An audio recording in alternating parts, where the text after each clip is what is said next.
Oh, goodness. Hello, hello, hello, everybody. Can you guys hear me? Can you hear me? Can I get a confirmation? Okay, yes, that's a yes. That's a yes. Hello, hello, hello. Oh my gosh. I was so happy that Teresa needed that extra time because, to be perfectly honest with you, um, I ran in the house at 10 minutes till 6, trying to make it here and to do my show on time.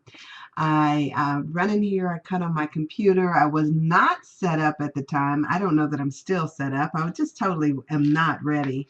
Um, but I know that my commitment to being here is what counts, and that's what the Holy Spirit needs in order to access my awareness and to say exactly what I need to say. So I don't even worry about I know it's a shame. I value your attention. Don't get me wrong. I love you guys and I value your attention. But I know that it's something bigger than me that is operating through me doing this. So I just commit to showing up, and that's what I'm doing. So I was totally not ready. So, Teresa, everything is in divine order. And you were supposed to have that extra time, and it all worked out just like it should. So I'm glad for that. You guys, I've got my Ustream channel up because since Teresa needed extra time, I had a chance to set up Ustream. So ustream.tv/Sandra Said It. I am on there now. I've got my camera going and I am recording this. Even though I haven't figured out yet how to do an audio recording, I'm recording this. So it all just works out just so marvelously great. So hello, hello, hello. So here we go. Let me start off like I normally do, just so I can set myself straight. With the introduction to A Course in Miracles, you guys know that this is found at the beginning of the book, right behind, it's behind the table of contents, but in front of the text. It's nestled right there in the middle, and it's just simply like a paragraph and a couple of lines, but this is how it goes. And you guys know I'm doing this from memory, so if I get a word or two wrong, don't hold it against me. Just love me anyway. It reads like this. This is a course in miracles. It is a required course. Only the time you take it is voluntary. Freedom of will does not mean that you can establish a curriculum. It means only that you can elect what you want to take at a given time. The aim of the course is not to teach the meaning of love, for that is beyond what can be taught. It does aim, however, at removing your blocks to your awareness of love's presence, which is your natural inheritance. The opposite of love is fear, but what is all-encompassing can have no opposites. This course can therefore be summed up very simply in this way. Nothing real can be threatened, and nothing unreal exists. Herein lies the peace of God. Oh, don't you love that? Herein lies the peace of God. Nothing real can be threatened, and nothing unreal exists. Herein lies the peace of God.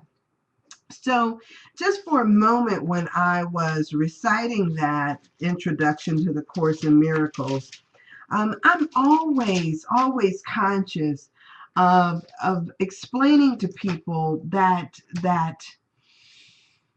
beginning line up there. Oh, let me find my glasses.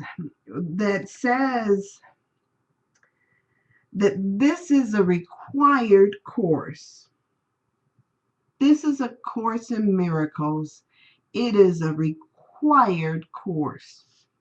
So I like to always, whenever I'm talking to somebody, especially somebody who is new to the course, I like to talk about it in terms of this being a required course, and not because the foundation or anybody, assumed that everybody would have access to a book called A Course in Miracles. To the contrary, what I do believe is that, and I say this frequently, that this is a course in life. And the naming the Course in Miracles is simply for us to recognize that these are life lessons that each of us throughout our lifetime at some point or other will encounter. It is our soul's journey, our soul's trajectory to grow to something. So it's not about, so, we talk about the Course, but it's not about the Course in Miracles per se, but rather the course in your life that we are all on. So whoever you are, wherever you are, life is here to teach us certain lessons that we must learn. Lessons that are woven into the very fabric of our lives, and that teach us how to deal with one another.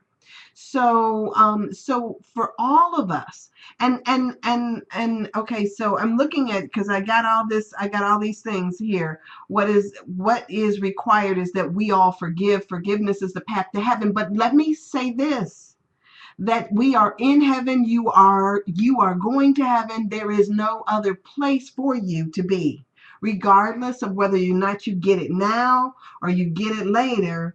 We are all on our way. We are all always in this thing called God.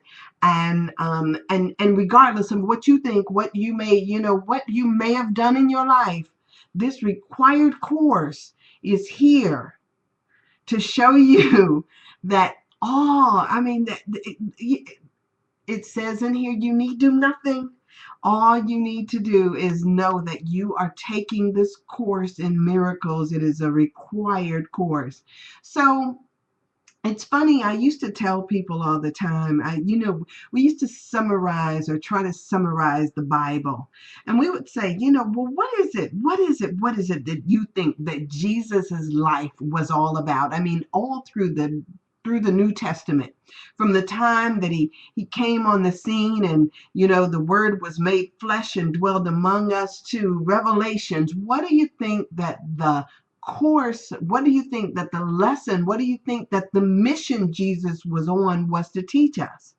And it is just this very thing that says that you are loved. You are loved, and you are loved without condition, without reservation, that love is. And so, so it gets us beyond this perception of us and our separateness to us and our fullness, meaning us and the entire sonship together, recognizing and understanding that we are all Baba's children. I mean, just all of us. And so nothing real can be threatened and nothing unreal exists. We get to that place. We get to that place through our growth and through the lessons that we learn. So whether you're taking the Course in Miracles, whether you're considering yourself to be a Christian, whether you are, and I will even say that whether you're Muslim or Islam or Judaism or whatever it is, this whole thing is about you recognizing the truth about yourself and this universe, that the kingdom of God is at hand. And so, it's like we want to separate and we want to, over here and say this over there and blah, blah, blah, blah, blah. But if we go down to the base of the matter, all we're here to do is remove the blocks to our awareness of love's presence, which is our natural inheritance. The main truth, the only truth is love. And I love that. I love it, love it, love it, love it, love it. So it is, so it becomes this thing like, when it says free will does not mean that we can establish the curriculum. It means only that you can elect what you want to take at a given time. I say this over and over again, that when we, you can either, it says that we must learn. So I remember this whole analogy that I got when they talked about faith versus faith. 8. And it says, either we get our lessons willingly, or fate comes along and drags us down a corridor to the end that we were intended to get to anyway. So either we go willingly, or life will drag us down a particular path. So on that note, before I go back and start reading, because I see the board is just a light up here, before I go back and start reading that, I want to say to you guys that today, 4 weeks ago today, I called Dove, and I was telling Dove that the ambulance was at my father's house. I was at my father's house. It was just craziness, because my father had experienced this massive hemorrhage in his brain, and so that brain hemorrhage had him 4 weeks in ICU. And we have been there. I have been there every single day of this journey, this last 4 weeks at the hospital with my dad. We've had 2 surgeries, and it's been a long journey. But today, we transferred my dad to a rehab center. He is still not fully functioning. He is still laying there with eyes open, being responsive, in that he has an awareness of what's going on around him, even though he's not yet able to interact.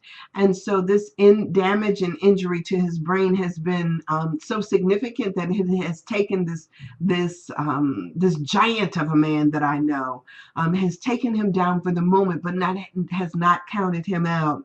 And so through the last 4 weeks, we've had this up and down journey of the doctors telling us that we needed to pull the plug, and us refusing to do so because we have faith not just in God, but in our Father. So we had all this faith. And so today he was put into a rehab center, and he looks so much better and so at peace, even though he's not able to communicate anything to us as of yet. So I do appreciate all of your prayers, all of your support, all of the energy that has come my way, because it has just been, I've been so blessed and so overwhelmed with it. But it's also so rich in that it gives us this another look into spirit, into our spiritual lives, into God, into the power of faith. And I've said from day one, I don't know what this is supposed to look like. I don't know that my father is supposed to survive this and come out walking, or I don't know any of that stuff. It's not for me to know. What is for me to do is what is before me to do. Just put one foot in the front of the other and hold, and like Moses in that movie. Remember the movie, The 10 Commandments? Just like Moses, he stood up on that rock, and he opened up his arms, and he said, "Behold, witness the power of God." And sometimes I know that all I need to do is stand and behold, and just witness, just like all the rest of us are doing, the power of love, the power of God. However you want to express that, just behold and witness. And as we witness, bear witness to somebody else about what we've experienced in our life. And that's really what we can do. It's knowing a certain truth. I know the truth. So whether he's in this life or out of this life, I know the truth. But behold, behold, I'm so excited about all of this. You guys, I love you guys for being here and going through this journey, because for every day, ever since, because like I said, it was 4 weeks ago. It was 4 weeks ago today. So I showed up on that Wednesday to do my show. I showed up the next Tuesday and Wednesday, and I showed up, and I've showed up, and I've shown up. And so you guys have been with me every step of the way, and I so appreciate all the energy and all the love that I've got from you. And this is like a family. And I say that not in the sense that I don't know you're part of my life, part of my sonship, the part of the brotherhood of my life. I know that. but there is a certain intimacy that I feel because of this journey that I've been on. So I so appreciate all of this that you guys have experienced with me. So now let me back up a little bit and read what's on the board, because I have totally not been. Do I need to read all of this stuff? Okay, wow, this is a lot. I don't even know that I can read all this. Jim and Rosie have been off the chain here. Okay, so yeah, it's a lot of stuff. Okay, yes, it's good news. Okay, you know what? Yes, I'm recording this on Ustream, Dove, and but I don't know how to do an audio yet. So it's on Ustream. All I know is I press the button to record on Ustream. So so there. So that's the answer to that. That's what I did see. Sandra, yes, are you recording? He put my name up there in big old letters so I could see it. So I will go back and read this because I know that yeah, I know that you guys are writing some good stuff. Yeah, Rosie relates. Yeah. Yeah, and Jim, love transcends distance and time, and form does not need someone's presence to validate its reality. Okay, yeah. So I know. Okay, so Sandra, yes. All of that is me. So you guys, so as I came today, and I was, and I'm so this life lesson, this lesson that I'm going through, that I'm growing through, you would have thought that years ago, that I could say that when my mother was experiencing this, going through this thing with cancer, that I got it. I got it. As a matter of fact, when I used to sit next to my mother's bed, and she had cancer, I had the dreams about her passing, her making her transition, when she went to be with the Lord, however you want to say it. I had dreams about it, so I knew it was coming. And you would think that that I had the lesson back then, and I didn't need to go through this again. Um, and so with my mother, I don't know if I told you guys this story or not. With my mother, I used to go in, because I had left school. I was in college. I was in my last year of college when my mother got sick, and I left school, and I wanted to take care of her. I wanted to be with her every step of the way through her, through her journey. And so, for a while, it was all about, like, what can we do to fight the cancer, blah, blah, blah, blah, blah. And then after a while, I got to this point where it was like I saw where it was going, and I just wanted to make sure that my mother was comfortable, that she was happy, and that I was loving her and surrounding her with as much love as I could. And so I remembered as she really started to dwindle, because she had, I was taking care of, and I know you guys probably don't want to hear all of this stuff, but she had an ostomy bag on one side, she had a feeding tube on another side, then she had another thing where they cut her stomach, and she had her stomach content, as soon as she would put it in her mouth, it would come right out through this other bag. So it was like all of these bags and things I was maintaining because my mother wanted to be at home. She said she didn't want to die in some hospital. She wanted to be at home. So I was maintaining all of this stuff I had gone through, whatever training I needed to do so that I could have my mother at home.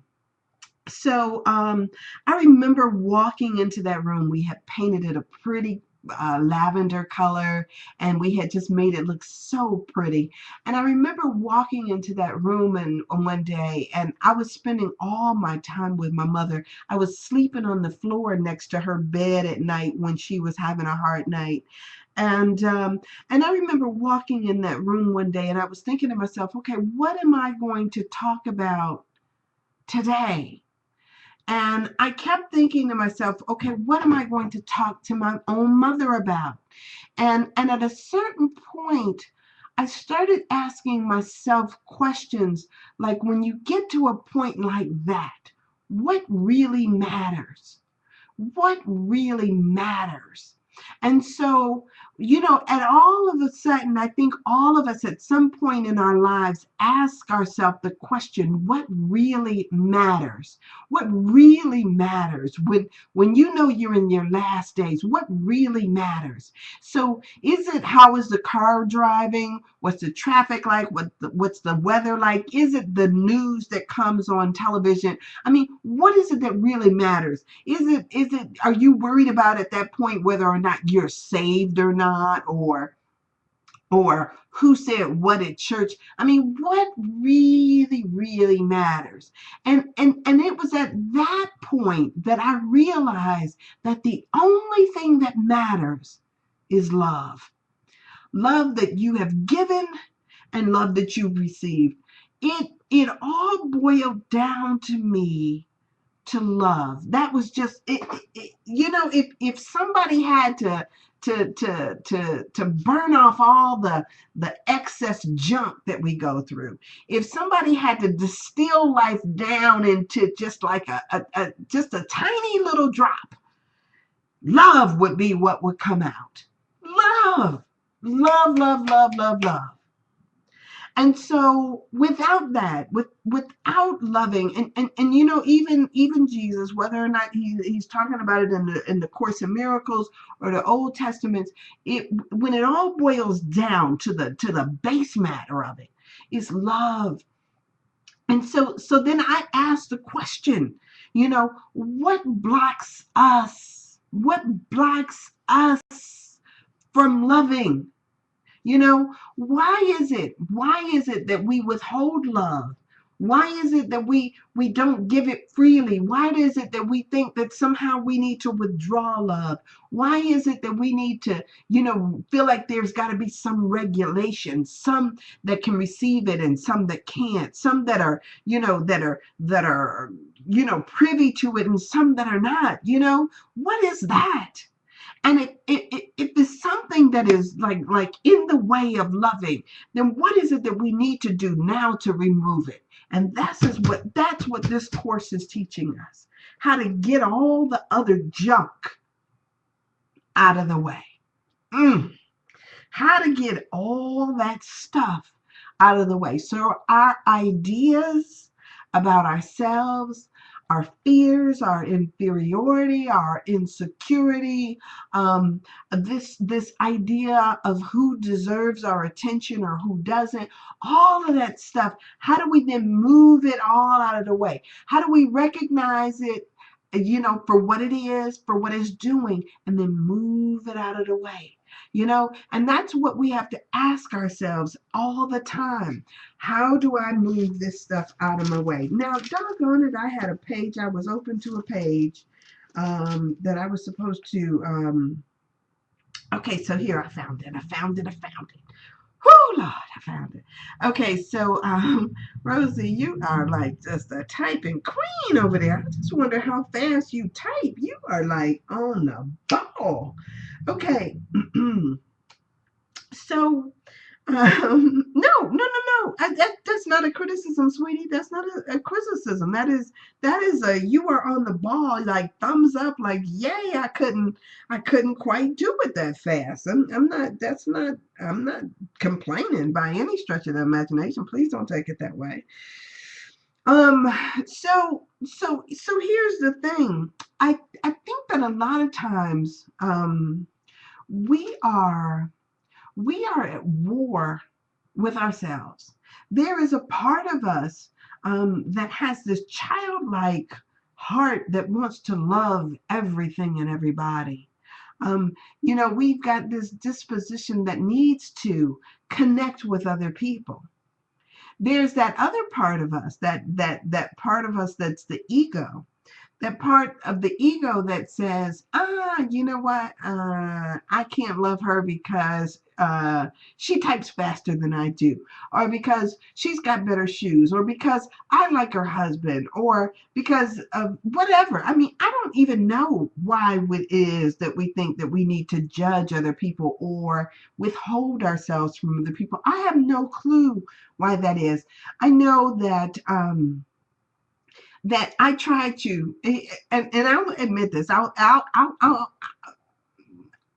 admit to this one. I sometimes try to mirror people's behavior. The war against yourself. Yes. If you read chapter 1, read chapter 23, the war against yourself. Yes. Okay. And you know what? I did that before. Remember, I even did that out of that chapter, the war against yourself. So yes, um, I know that I have in the past tried to mirror people's reactions or mirror people's boundaries that they put up. It's not in my nature. It's not in my nature um to respect where you know your own insecurities or all of that stuff. It's not in my nature. But if you feel like sometimes that you don't want to talk to me, I sit there and I think like, okay, well then, not that I won't talk to you either. It's not that kind of thing.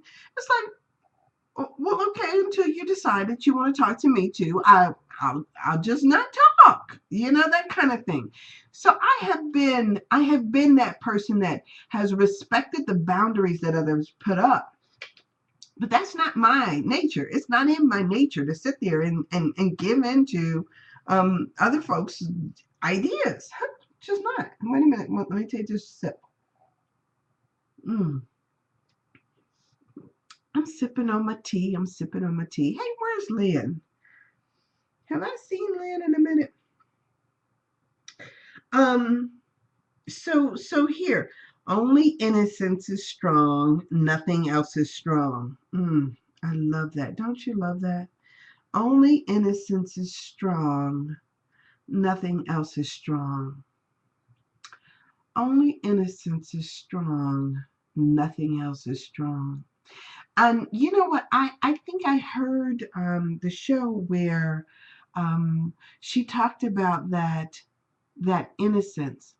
But some people would think, or some people would say, and here's what because I remember this when I was younger. I have been one that goes out talking and sermonizing and philosophizing and speaking for years. And I remember how the older people would look at me and they would think to themselves and say to me sometimes that I haven't lived long enough to know anything, that I haven't experienced enough in life to come in and then tell them about life. And so it became this thing where people equated this innocence with inexperience, or inexperience with innocence, or somehow think that if you haven't experienced enough, then you simply don't know. um it's so funny because, okay, so here is where I'm going to make another joke. It's so funny how the Pope is now retiring, and he's saying I want out, and how we look at priests and nuns and all of this stuff, and while to a certain extent for the Catholicism, they have said that they have married or are married to the wives and husbands of God.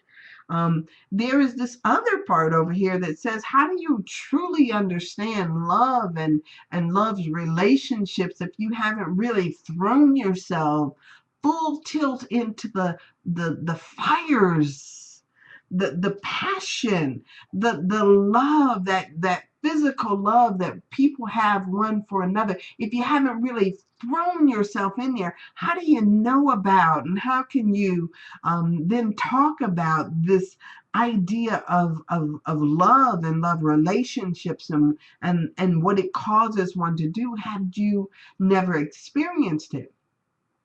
So, so there's a difference, I think, between this idea of being innocent and being inexperienced, to have eyes, like I always tell people, sometimes when I'm going through trouble in my life, I always tell folks I've got rose colored glasses somewhere around here, and they are just absolutely awesome.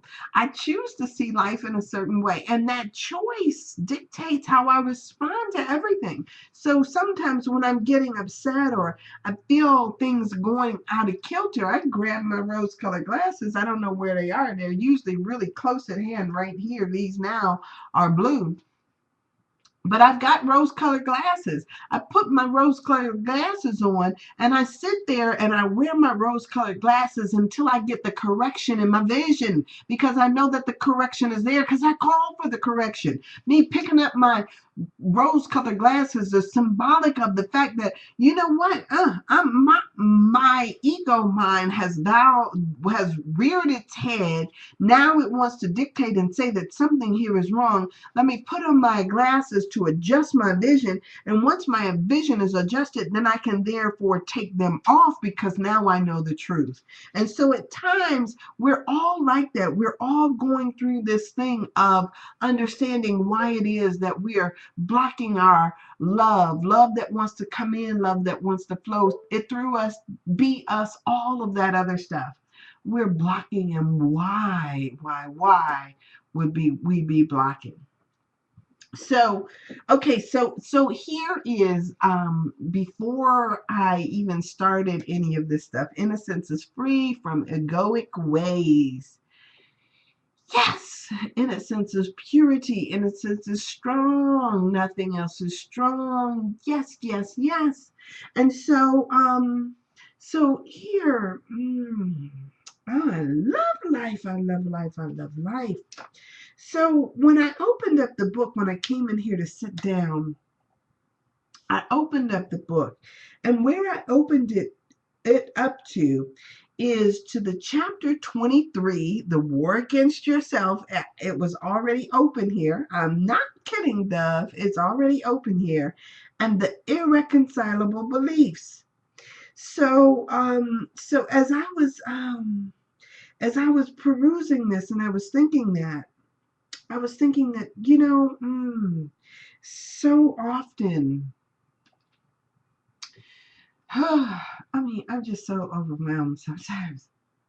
Let me read this. Let me read for a second for you. Not that I even do it well.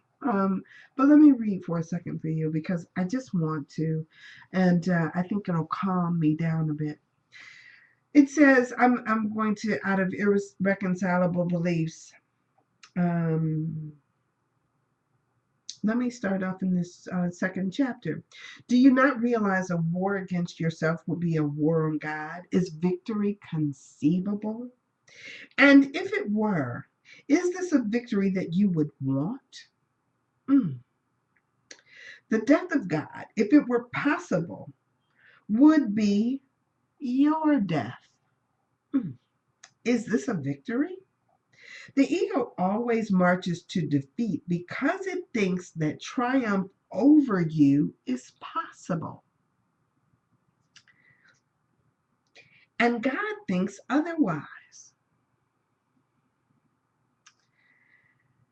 This is no war, only the mad belief that the will of God can be attacked and overthrown. You may identify with this belief, but never will it be more than madness. And fear will reign in madness and will seem to have replaced love there. This is the conflict's purpose. This is the conflict's purpose. And to those who think that it is possible, the means seems real. Wow. So, you guys, hmm,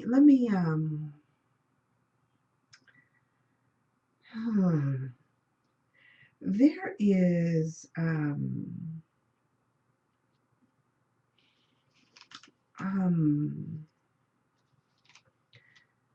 You know what? There is something else. There is something dancing on the corners of my perception of my mind that wants to come out. And it's all about this struggle that we have in our awareness, the struggle up against something else. Um,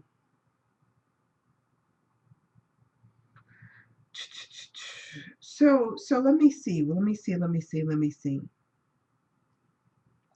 I'm reminded of a story that took place. It seems like out of Greek mythology, and I'm trying to place the story. Um, we all hear about these stories of the hero's journey. And it is one of those journeys that, as heroes, it always talks about it in the sense that we find ourselves in a particular place, in a particular setting, whatever your setting may be. You find yourself at home, you find yourself in a church, you find yourself surrounded by whoever may be. I mean, a group of people, whatever. You find yourself in a situation. Then a challenge arises, and that challenge takes you out of your comfort zone, that place that you were, and casts you into a totally different environment. And it is that going through the difficulties that that environment or that new situation brings that brings about the real growth.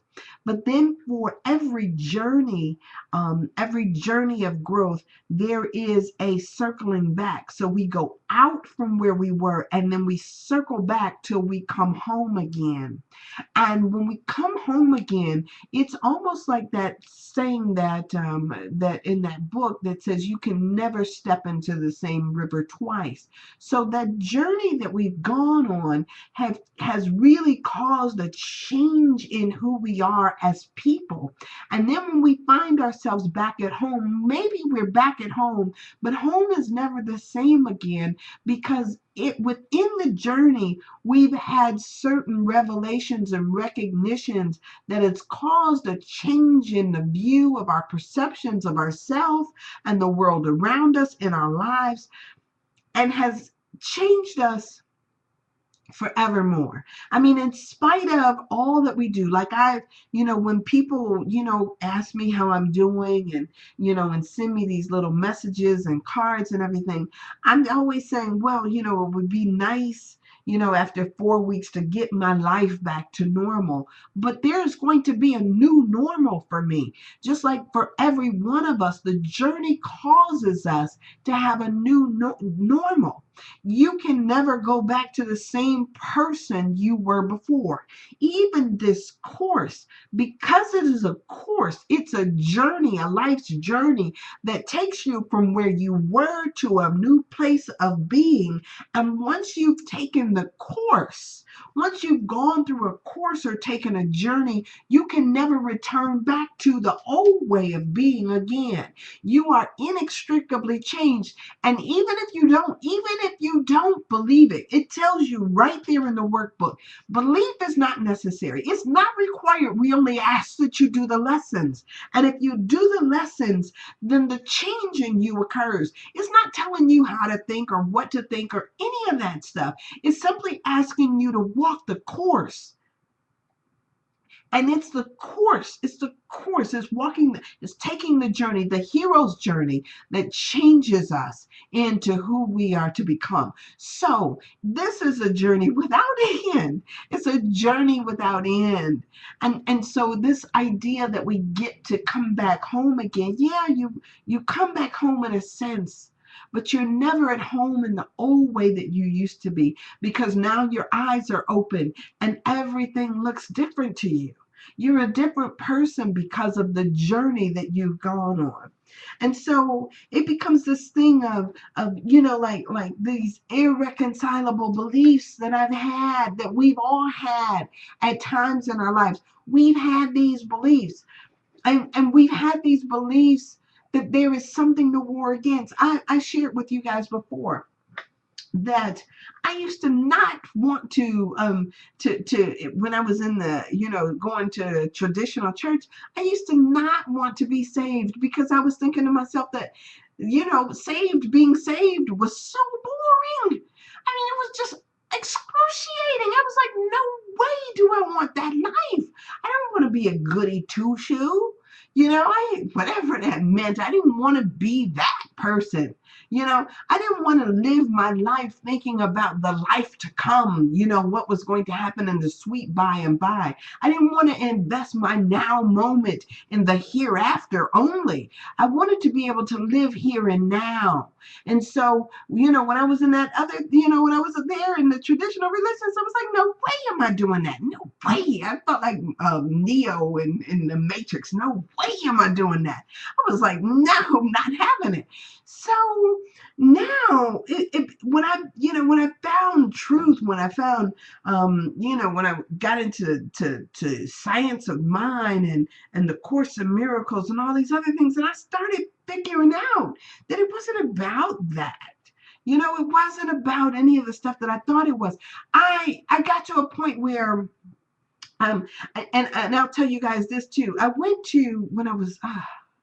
Wow, there's so much stuff that I've been through in my life. It's like, I mean, even as I'm telling you guys, it's like, oh, that's another journey, and that's another road on my journey. It's like this little stretch of highway that I went down, and then that caused me to go down this another stretch. So I went down Highway 59, and then I had to turn onto Highway 27, and then I had to turn on to Highway 79, and then I had to turn. And so all of these are these little stretches of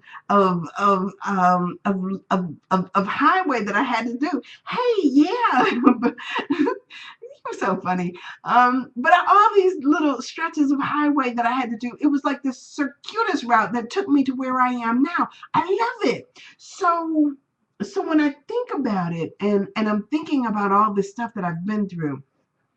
So at one point on this stretch of highway, I remember, okay, so this one particular stretch, it was a little stretch that I had to go down. I went to see a psychiatrist. I got a therapist is what I got. And I remember going into this office, and I was at this point in my life, I was saying, you know what, I've got, and I might have told you guys this, I don't know. I was like, I go into the psychiatrist's office, and they were, it was at this little clinic, and they had this, um, they had this panel or this board that did the intake process. So they would have a couple of people that would come in to the intake session, and they would sit down there with you, and they would, they looked really bored, like they needed to be on somebody's couch themselves. I'm sure they probably were. But they had me sit in this room with these other folks, all these people, and they wanted to know, well, why do you think you need to come and see a therapist? And so I said, you know what? I said, I see myself, and I, I'm like standing there with this like list in my hand. I say, I see myself, and I say, I see that I have all of this talent and all of this potential. And I said, I can do this, I can do that. I know this, I know that. I've got a whole list of stuff here that that's wonderful and good about me. I said, but yet I don't seem to be producing at the level at which my talent says I should be producing, and I want to know why not. That's what I said. I want to know why not. And so, and then I went through this whole thing, and I was giving them my whole spiel because I had thought this out very clearly. I'd written down all the stuff that I thought about, that I needed to be aware of and conscious of. I wrote down all of this stuff. Oh my God, I'm getting short on time. Okay, so let me hurry up. So I wrote down all of this stuff that I thought I was supposed to talk about, and all the stuff that I wanted to do. And they were like, well, can I see that list? And so I gave them my list. And so, they were like, well, Sandra, we've got, a waiting list to get into therapy. It's like 6 months of waiting list and all this stuff. So, We'll have to discuss this, and we'll get back to you when we get someone who wants to take your case.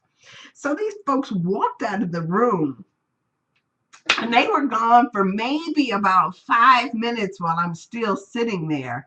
And then all of a sudden, the lady, she comes back into the room and she shuts the door behind her and she says, "Did you see that?" And I was like, "No, see what?"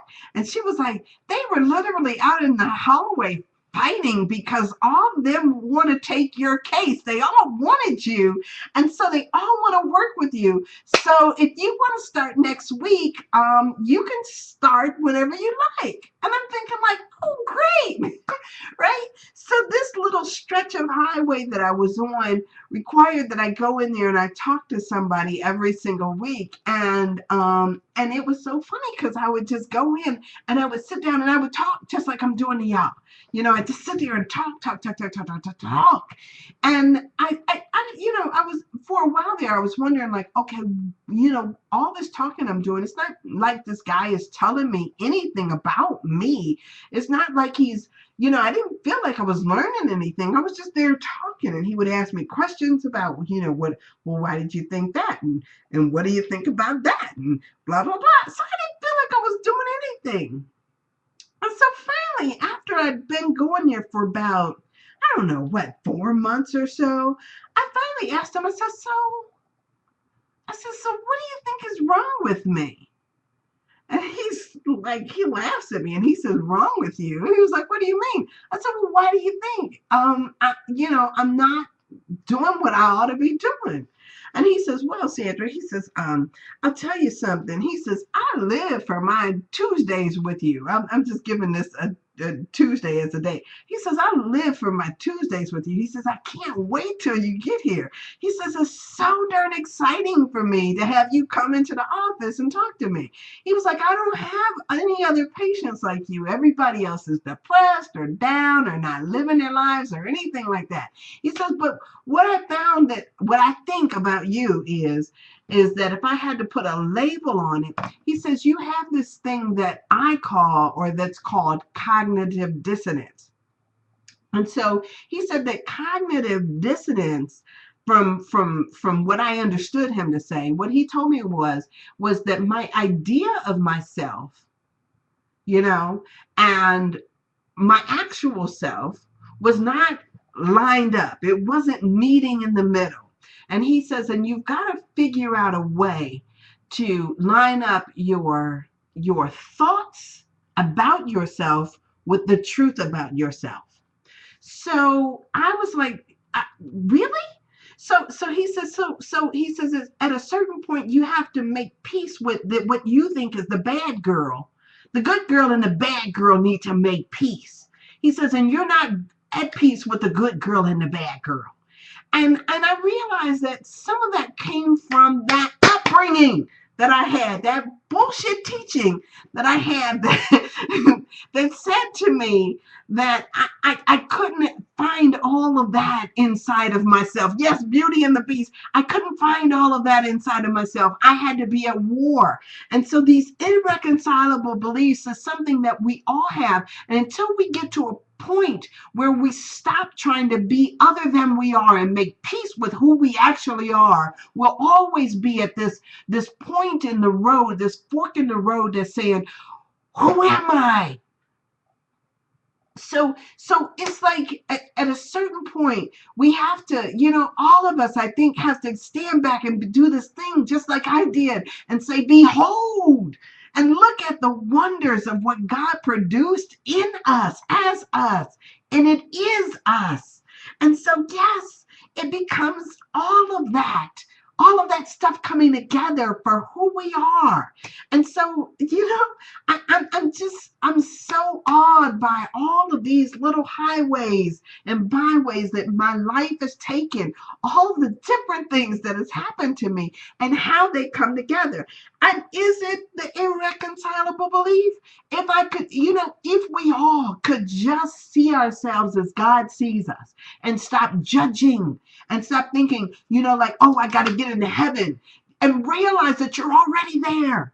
Realize that you're already loved. Realize that you're already accepted. Realize that if you're trying to take this, I gotta cut this piece off because this piece don't quite fit, and I gotta do that. We're basically doing surgery on ourselves, trying to make ourselves fit into some unrealistic identity.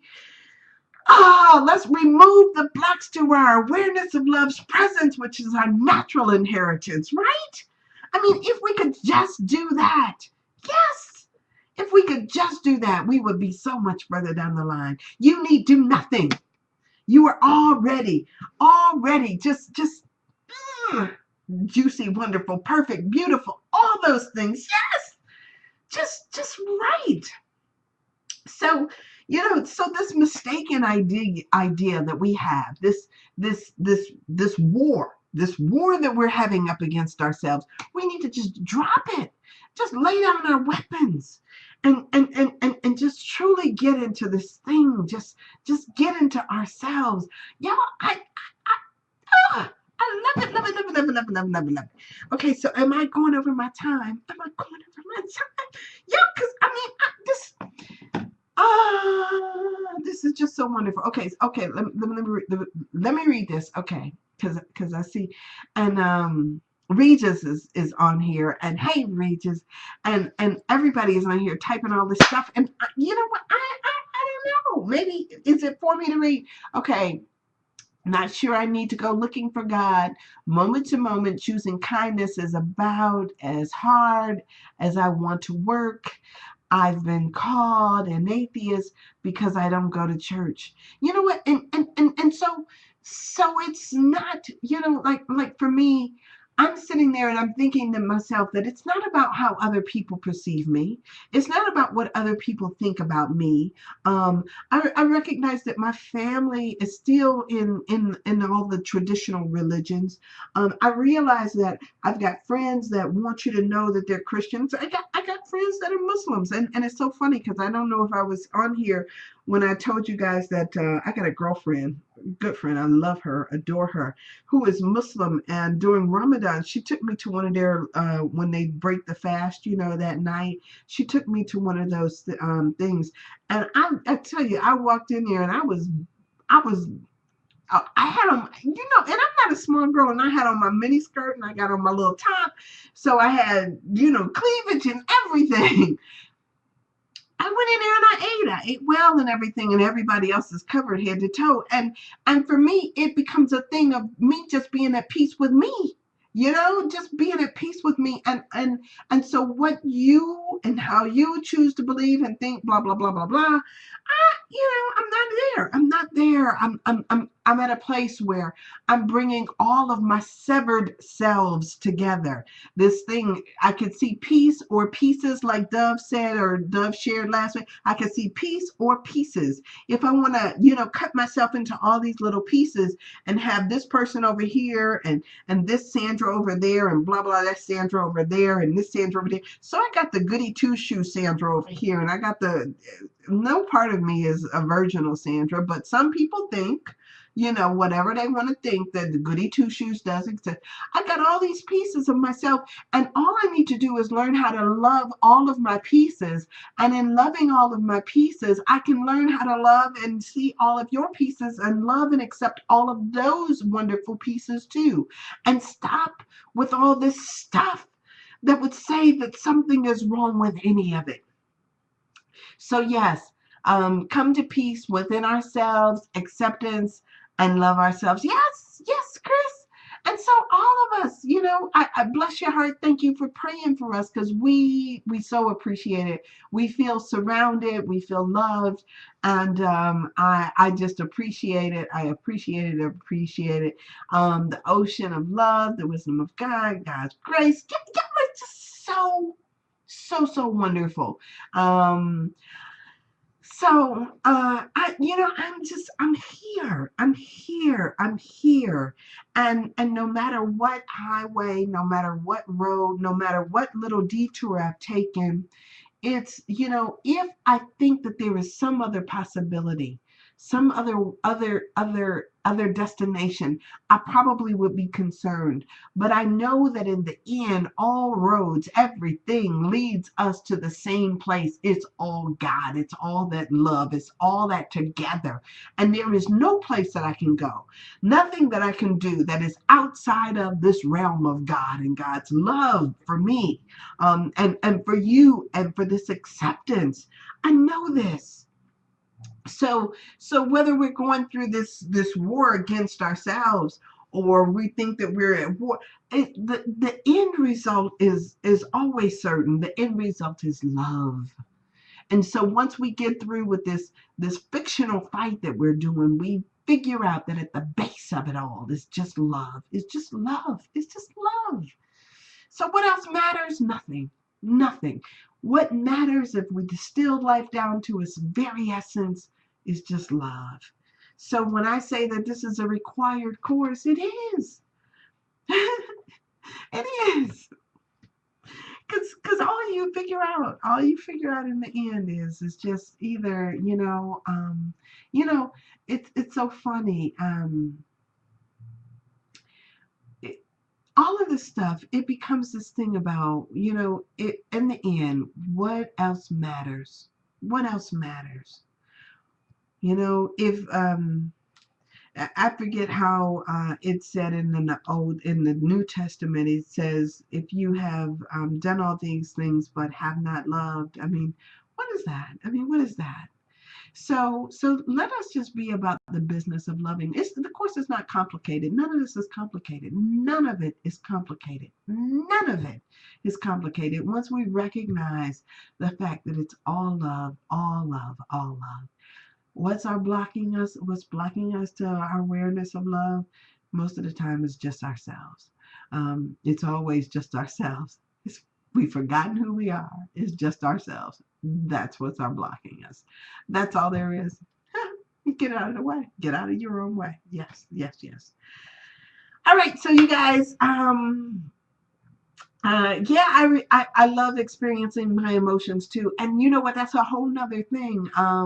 That's a whole nother thing for me, because I can talk about the moments in my life, the road that I was on, where I felt absolutely nothing. I was just emotionally numb. I could talk about that particular road, and I remember it well. I don't like that road. I don't like that road. I like the juiciness of emotions and feeling emotions and all that stuff.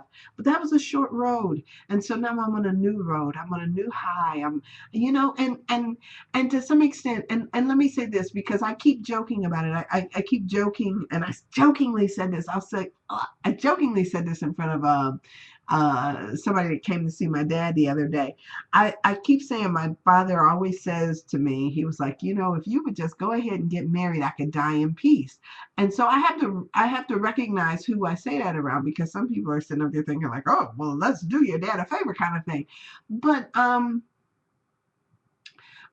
it becomes this thing of whether or not we're just experiencing love in our relationships, or whether we're experiencing love by spreading love all over the place. Life gives us the lessons, regardless about your choice about relationships and where you are in the context of relationships, whether you're in one or outside of one. Life still gives you the lessons, because this wonderful, huge computer, this huge computer, bigger than you can even imagine. If you can imagine God as being this big, massive computer that is programmed to give you the exact lessons that you need to grow in life, it doesn't matter your situation, whether you're on a job, off of a job, in a relationship, off a relationship, wherever you are in life, it's going to find you and teach you the lessons that you need to learn. You'll get the exact course, just tailor-made for your life, whatever it is, and it's all to teach you love. So whether or not, even if you're on an island by yourself, you're going to get the lesson of loving. And that's all there is to it. It's a required course. You can't get around it. So just do it, do it, do it, do it, do it. Do it till you're satisfied. All right, so this has been Sandra Bishop. My website, you guys, sandrasaidit.com. I'm updating it. You know what? Whether it's done or not, I'm going to update it by the end of the week. Whether it's done or not, I'm just going to let it go. So you'll see a whole brand new website up, and or you can just type in sandrasaidit.com/WP and you'll see it. It's already sitting out there.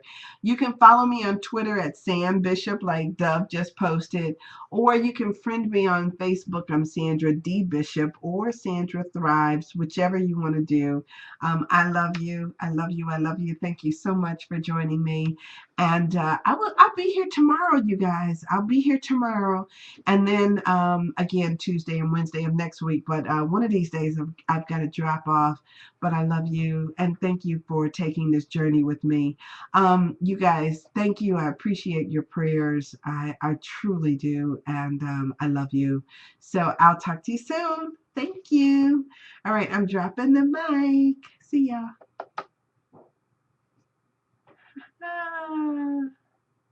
Drop off.